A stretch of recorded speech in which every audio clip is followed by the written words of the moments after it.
So carbon leakage refers to a situation where production moves from one country that has high carbon pricing or ambitious and stringent climate policy to another country or jurisdiction with low or no carbon pricing and less ambitious climate policy. And so ultimately that results in a situation where emissions shift between countries, but the overall level of emissions doesn't go down. The kind of primary impact that I see carbon leakage having is really on the space for policy ambition.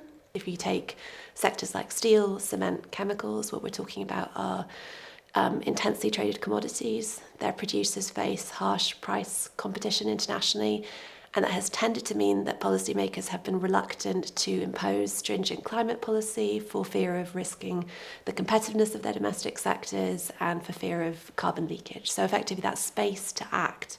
And that has basically meant that those sectors that roughly account for 15 to 20% of global greenhouse gas emissions just have been on the back burner for policymakers.